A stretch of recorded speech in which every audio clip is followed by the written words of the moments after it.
नमस्कार दोस्तों, एएसएससी प्रिपरेशन के यूट्यूब चैनल आपसे का स्वागत है। और दोस्तों, हम लोग आज चर्चा करेंगे सी टेट एग्जामिनेशन, जो कि आपका 2 दिन बाद यानी कि संडे को 21 जनवरी को आपका 2 शिफ्ट में आपका पेपर होगा। उसके विषय में आज हम लोग कुछ महत्वपूर्ण बातों पर चर्चा कर लेते हैं। और ये वीडियो जो जितने भी मिनट का होगा, आधे घंटे, 25 मिनट, 20 मिनट, आपके लिए बहुत इंपॉर्टेंट है, इसलिए इस वीडियो को जरूर देखिएगा, पूरा देखिएगा। ठीक है, चलिए थोड़ी सी हम चर्चा करते हैं। सबसे पहले आप ध्यान रखिएगा, जो सीटेट का ये एग्जामिनेशन है आपका, ये जो सीटेट का जो एग्जामिनेशन है, ये आपका 21 जनवरी 2024 को ये एग्जाम होगा। मुख्य बात ये है कि इस पेपर में या इस बार थोड़े से चेंजेस किए गए हैं या थोड़े से बदलाव किए गए हैं, उसके विषय हम चर्चा कर लेते हैं। देखिए, इसके पहले प्रथम पाली में, या आप कह सकते हो कि पहले शिफ्ट में पहला पेपर होता था, लेकिन इस बार पहले शिफ्ट में दूसरा पेपर होगा। ठीक है, यानी कि जो 6 to 8 है, आप कह सकते हो वो दूसरा पेपर क्या होगा, पहले होगा। ठीक है, सेकेंड पाली की बात करें तो इसमें फर्स्ट पेपर आपका पहले होगा। ठीक है, फर्स्ट पेपर आपका पहले होगा, तो कोई बहुत बड़ा इशू नहीं है। तो इसको आप समझ लीजिए पहले, यानी कि जो आपका पहला एग्जाम होगा 9:30 बजे से लेके 12 बजे तक, वो आपका सेकेंड पेपर होगा। 9:30 बजे से लेके 12 बजे तक आपका कौन होगा, सेकेंड पेपर होगा। और फिर उधर 2 बजे से लेकर के 4:30 बजे तक आपका कौन सा पेपर होगा, फर्स्ट पेपर होगा। ठीक है, ये बात क्लियर हो गई। सीधी सीधी बात है, आप एडमिट कार्ड निकाल लेंगे, उसमें साफ साफ लिखा है दूसरा पेपर पहले होगा, पहले शिफ्ट में। उसके बाद में सेकंड शिफ्ट में या सेकंड पाली में आपका या दोपहर के समय कौन होगा, पहला पेपर होगा। ठीक, ये बात क्लियर हो गई। अब देखिए, इस चीज को समझने के पश्चात थोड़ी थोड़ी सावधानी है जो हमको बरतनी चाहिए, जो हम गलती कर देते हैं। देखिए, 1 to 5 का जो आप पेपर देने जा रहे हो, 1 to 5 का, यानी कि पेपर फर्स्ट। ठीक है, पेपर फर्स्ट जो आप 1 to 5 का देने जा रहे हो, इसमें पहला जो सेक्शन होता है वो होता है सीडीपी का। पहला सेक्शन किसका होता है, सीडीपी का, जो कि 30 क्वेश्चन ये सबको करने हैं। सीडीपी के बाद में सेक्शन आता है आपका मैथ का 30 क्वेश्चन, ये भी सबको करने हैं। मैथ के बाद में आपका सेक्शन आता है ईवीएस का 30 क्वेश्चन, ये भी सबको करने हैं। क्लियर। देखिए, अब कंफ्यूज मत होइएगा। इसके बाद देखिए, आपको ध्यान समझिएगा, इसके बाद में अगर हिंदी, देखिए आपको 2 हिंदी मिलेगी, आपको 2 इंग्लिश मिलेगा, आपको 2 हिंदी मिलेगी, 2 इंग्लिश मिलेगी, और आपको 2 संस्कृत मिलेगी। ध्यान से समझिएगा चीज को। देखिए, आपको 2 संस्कृत मिलेगी। अब मान लीजिए आपने हिंदी और इंग्लिश लिया है, तो आपको ये संस्कृत नहीं मिलेगा, ये अलग से आता है। ठीक है, पेपर में ये अलग से मिलता है आपको। अगर आपने संस्कृत लिया है तो आपको अलग से मिलेगा, अगर आपने नहीं लिया है तो कोई बात नहीं। हिंदी संस्कृत क्लियर, एकदम क्लियर हो जाइए। देखिए, 30 क्वेश्चन यहां आप पहुंच चुके हैं, 30 क्वेश्चन, 60 क्वेश्चन और 30 क्वेश्चन 90। अब बात ये आती है कि 91 से लेके 120 तक आपको हिंदी भी रहेगा। आपको देखिए, 91 से 20 तक आपको हिंदी भी रहेगा उसमें सिलेबस में, या जो आपको पेपर मिलेगा इंग्लिश भी रहेगा, संस्कृत भी रहेगा। हमारे लिए समस्या, हम करें कौन सा, क्योंकि हम लोग ज्यादातर 99% लोग की पहली लैंग्वेज क्या होती है, हिंदी। तो आपको 91 से 20 तक का जो प्रश्न करना है वो हिंदी फर्स्ट करना है।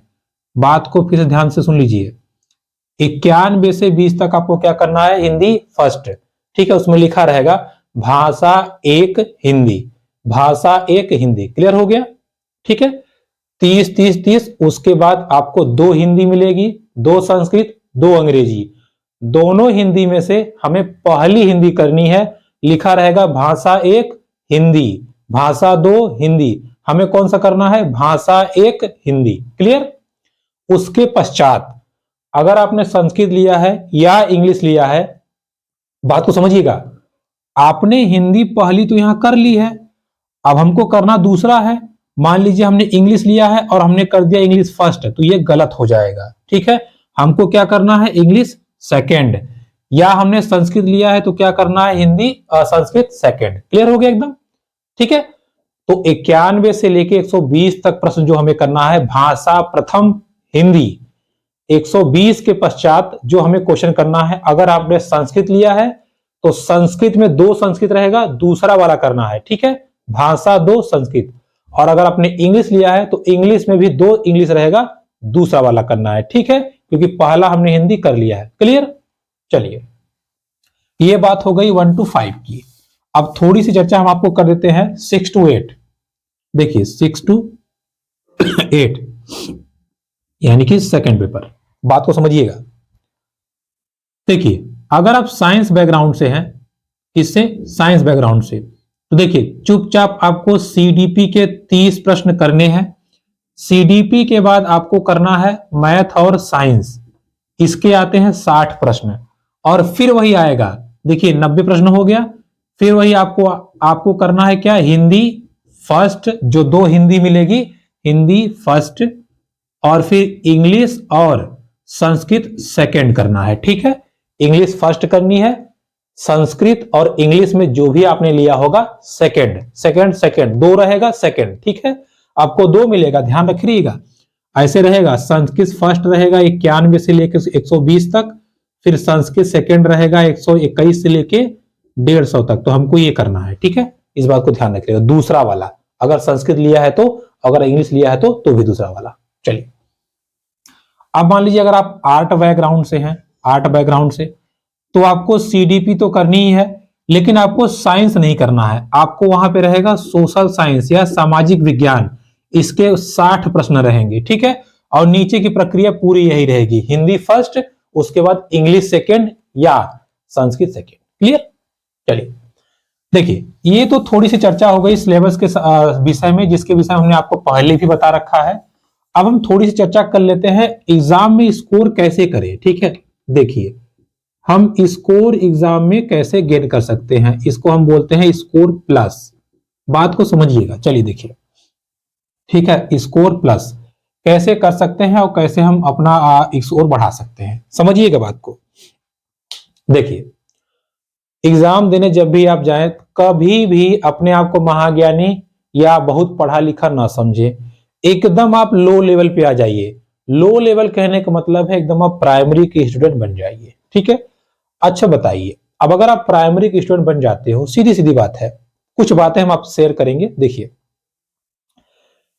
अगर आप प्राइमरी के स्टूडेंट बन जाते हो, मान लीजिए आप कहीं नाम लिखाने गए, सिंपल सी बात है, कहीं आप नाम लिखाने गए, तो अब आपने कभी इंग्लिश सुनी नहीं है, आपसे टीचर पूछ रहा है what is your name, what is your father name, तो ऐसे मुंह बना के आप खड़े रहेंगे, ठीक है, यानी बच्चा खड़ा रहेगा।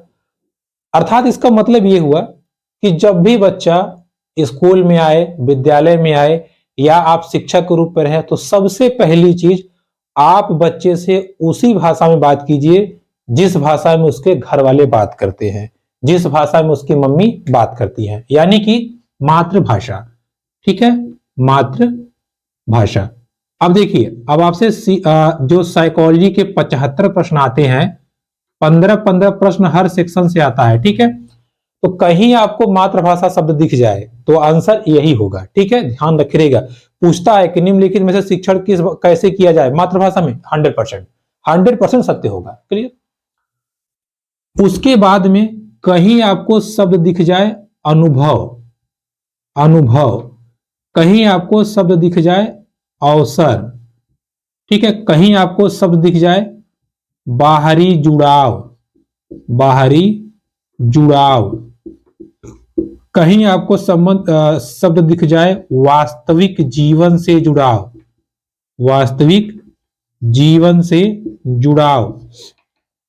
तो ये सब शब्द कहीं अगर आपको मिलते हैं तो आपको सीधा आंसर यही करना है और कुछ सोचना ही नहीं है। चाहे वो सीडीपी में हो, चाहे वो मैथमेटिक्स में हो, चाहे वो आपका सोशल साइंस में हो, चाहे संस्कृत में हो, चाहे इंग्लिश में हो, कहीं भी हो, अगर ये शब्द आपको देखने को मिलते हैं, आपको सीधा आंसर यही मारना है, ठीक है। सिंपल बात है। आपसे कहेगा कि बच्चों को खोजबीन के अवसर दिया जाए, बच्चों को अनुभव पर ज्ञान दिया जाए, बच्चों को वास्तविक जीवन से जोड़ा जाए, बच्चों के ज्ञान को, पुस्तकीय ज्ञान को, उनकी व्याख्यान को बाहरी जुड़ाव से, स्कूल के बाहरी जीवन से जोड़ा जाए तो ये सब पॉजिटिव है। ठीक है, इसके साथ साथ भ्रमण, भ्रमण मतलब होता है बच्चों को बाहर ले जाके घुमाया जाए। अब अगर आप बाहर ले गए तो स्कूली ज्ञान को अपने बाहरी ज्ञान से जोड़ दिया, तो सिंपल सी बात है ये शब्द आएगा तो हमारा आंसर यही होगा। ठीक है, इस बात को ध्यान रखिए एकदम सबसे। देखिए कहीं शब्द आ जाए सामूहिक चर्चा, सामूहिक चर्चा या सामूहिक पठन। देखिए सामूहिक पठन मतलब होता है क्या, बच्चों को साथ में पढ़ाना। बिल्कुल सही है। ठीक है, बिल्कुल सही है। कहीं आ जाए समावेशी शिक्षा।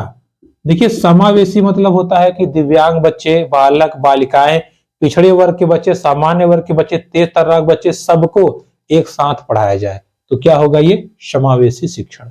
ठीक है, कहीं आपको दिख जाए उपचारात्मक शिक्षण, उपचारात्मक शिक्षण। अब देखिए ये उपचारात्मक शिक्षण क्या है।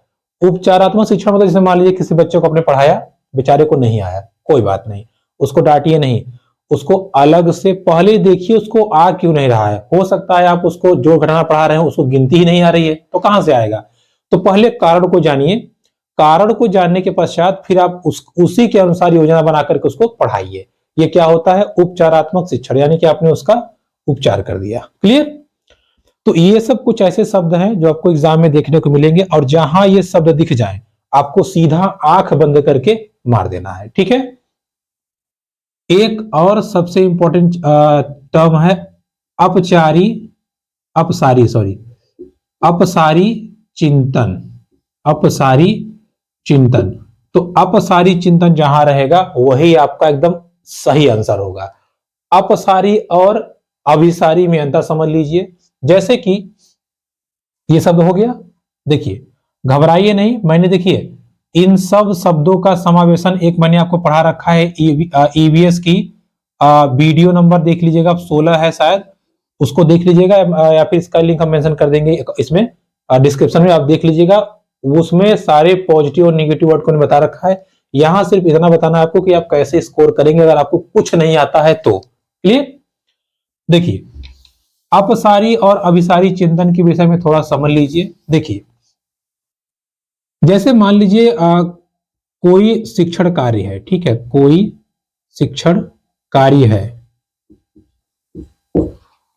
अब अगर इस शिक्षण को कार्य करने के 1 2 3 4 5 कई तरीके हैं, तो ऐसे तरीकों को या ऐसे चिंतन को हम क्या कहते हैं, अपसारीय चिंतन। फॉर एग्जाम्पल, अब मान लीजिए फॉर एग्जाम्पल जैसे मान लीजिए अगर अब लड़के से पूछ लें, अगर बेटा तुम पक्षी हो जाओगे तो क्या क्या करोगे। अब वो सोचने लगेगा, अच्छा पक्षी हो जाएंगे तो उड़ेंगे, आम खाएंगे, अमरूद खाएंगे, यहां से वहां जाएंगे, पंख फड़फड़ाएंगे, नहाएंगे, दाना चुगेंगे। ठीक है, तमाम प्रकार की चीजें आपको धड़ाड़ा को बता देगा। यानी कि एक ही प्रश्न का कई सारा उत्तर दे देगा और एक भी उत्तर गलत नहीं होगा। ठीक है, तो ऐसे चिंतन को क्या कहते हैं, अपसारी चिंतन। अपसारी चिंतन। अभिसारी की बात करें तो तमाम चीजों को आप एक जगह ला दीजिए। जैसे फॉर एग्जांपल तमाम चीजों को एक तरह ला दीजिए। देखिए आपसे आप पूछ लीजिए बेटा तुम्हारे स्कूल का क्या नाम है।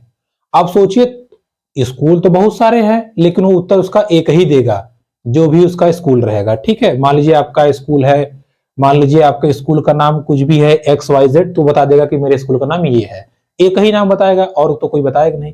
लेकिन अगर आपने यही क्वेश्चन दूसरे शब्द में पूछ लिया, बेटा तुम कितने स्कूल के नाम जानते हो, तो आपको 10 बता देगा। ठीक है, तो ऐसा प्रश्न जिसके बहुत सारे उत्तर संभव हो उसको अपसारी कहते हैं, और ऐसा प्रश्न जिसके केवल एक ही उत्तर संभव हो उसको अभिसारी कहते हैं। ठीक है, अप और अभी, अप और अभी, अभी मतलब केवल एक और अप मतलब बहुत सारे। ठीक है, तो इस चीज को ध्यान रखिएगा। क्लियर हुआ।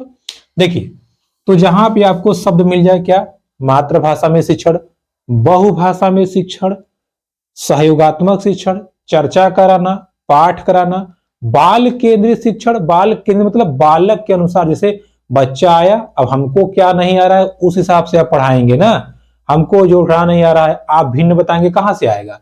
तो बाल केंद्रित शिक्षण, ठीक है, फिर सुन लीजिए, मातृभाषा में शिक्षण, बहुभाषा में शिक्षण, बाल केंद्रित शिक्षण, ठीक है, समावेशी शिक्षण, उपचारात्मक शिक्षण, सहयोगात्मक शिक्षण, उसके बाद में विभिन्न प्रकार के टूल किट या कह सकते हो शिक्षण सामग्रियों का प्रयोग करते हुए शिक्षण, ये सब शब्द जहां भी आपको मिल जाएंगे, दैनिक जीवन से जोड़ना, दैनिक जीवन में उपयोगिता, वास्तविक जीवन से जोड़ना, स्कूली ज्ञान पुस्तकीय ज्ञान को बाहरी जीवन से जोड़ना, ये सब शब्द जहां आपको मिल जाए आपको सीधा आंसर वही मारना है, कुछ सोचना ही नहीं है। ठीक है, अब मान लीजिए इतना शब्द के बाद कोई शब्द नहीं मिल रहा है, कोई बात नहीं, तो जो सबसे बड़ा वाला ऑप्शन रहेगा वही आपका ज्यादातर केस में सही होता है। ठीक है, तो क्या क्या मैंने बताया, जो हमने आपको पॉजिटिव शब्द थे वो बता दिए, जो हमने आपके नेगेटिव शब्द थे वो बता दिए, उसके साथ साथ बाकी जो शब्द रह जाते हैं आपको हम डिस्क्रिप्शन में लिंक देंगे, आप जरूर देख लीजिएगा उस वीडियो को भी, 2 वीडियो देख लीजिएगा, आपको 75 में से लगभग 50 प्रश्न आप आराम से कर ले जाएंगे। सोच लीजिएगा इतना बड़ा लाभ आपको मिलेगा इन 2 वीडियो से। ठीक है, तो अगर आप थोड़ा दिमाग लगाते हो तो, और एग्जाम में ज्यादा मत सोचिएगा, केवल छोटे बच्चों तरह सोचिएगा, आपका सब अच्छा होगा। ठीक है, साइकोलॉजी के जो 75 क्वेश्चन है वो आपको आराम से हो जाएंगे अगर आपने थोड़ा सा दिमाग लगा लिया तो। इसके अलावा बच्चों पे थोपना आ जाए, बच्चे को डराना आ जाए, दंड देना आ जाए, उन पे गृह कार्य देना आ जाए, उनको कह लीजिए कि व्याख्यात्मक दिया जाए, उनको लिखवाना आ जाए, रटवाना आ जाए, याद करना आ जाए, ये सब नेगेटिव शब्द हैं, तो ये सब आपके गलत आंसर हो जाएंगे या नहीं होंगे। ठीक है, और लास्ट में एक शब्द है, देखिए जब भी आपको एग्जाम में पूछा रहे इनमें से कौन नहीं है, तो इन वाले क्वेश्चन पे जरा ध्यान दीजिएगा। कभी आपसे कह देगा ना कि इनमें से क्या नहीं करना चाहिए, तो हम लोग ध्यान नहीं देंगे। हम लोगों ने नहीं को ध्यान, जैसे मान लीजिए लिख दिया क्या नहीं करना चाहिए, हमने इस पे ध्यान दिया नहीं, हमने पढ़ लिया क्या करना चाहिए, हम देखेंगे मातृभाषा, मारो खट से गोला मार दिया, गड़बड़ हो जाएगा। इसलिए क्वेश्चन को जो बोला रहेगा क्या नहीं करना चाहिए उसको जरा विशेष रूप से ध्यान दीजिएगा। ठीक है, क्लियर? तो इन छोटी छोटी बातों आप ध्यान रख के जाइएगा, ऐसे आप करेंगे तो आपका काम हो जाएगा और अच्छे से आप स्कोर गेन करेंगे। ठीक है, आराम से जाइए, अच्छे से एग्जाम दीजिए, सबको बेस्ट ऑफ लक है। पॉजिटिव नेगेटिव शब्द के हम लिंक दे देंगे आपको, बाकी जो मैंने आपको शब्द बताए हैं कैसे आपको करना है, जो बड़ा वाला ऑप्शन रहेगा वो हमेशा सही रहता है अक्सर, जहां आपको अवसर आ जाए, अनुभव आ जाए, बाहरी ज्ञान से जुड़ाव आ जाए, बाहरी जीवन से जुड़ाव आ जाए, दैनिक जीवन में प्रयोग आ जाए, मातृभाषा का उपयोग आ जाए, हस्तपरक गतिविधियां आ जाए, हाथ से बच्चे द्वारा स्वयं से व्याख्या आ जाए, बच्चे को अवसर देना बोलने के आ जाए, बच्चों द्वारा सृजनात्मक कार्य करना, यानी कि बच्चों के लिए जो उनकी उन्नति के लिए, जो उनके विकास के लिए इंपॉर्टेंट है, जितनी बातें आएंगी सबकी सब सही रहेंगी। ठीक है, एक भी गलत नहीं रहेगा। अब देखिए, भले ही वो कार्य आप करें बच्चे के लिए अच्छा हो, लेकिन वो गलत आंसर होगा। आप कर रहे हो ना, बच्चे के लिए अच्छा जरूरी है क्या? जैसे मान लीजिए हमने पढ़ाया, बच्चे को नहीं आया, चलो अपने तरीके से पढ़ाते हैं, अरे ऐसे कैसे, उसके तरीके से पढ़ाइए, वो कैसे चाहता है। ठीक है, इस बात को ध्यान रखेंगे तो बेशक आपका स्कोर अच्छा होगा और आप जो 75 क्वेश्चन साइकोलॉजी के आते हैं उसी में आप काम भर का कर ले जाएंगे। क्लियर? तो चलिए आप अच्छे से एग्जाम दीजिएगा, सबको बेस्ट ऑफ लक। और मैं डिस्क्रिप्शन में लिंक डाल दे रहा हूं, आप दोनों वीडियो को अच्छे से देख लीजिएगा। तो मिलेंगे आपसे एग्जाम के बाद, तब तक के लिए नमस्कार।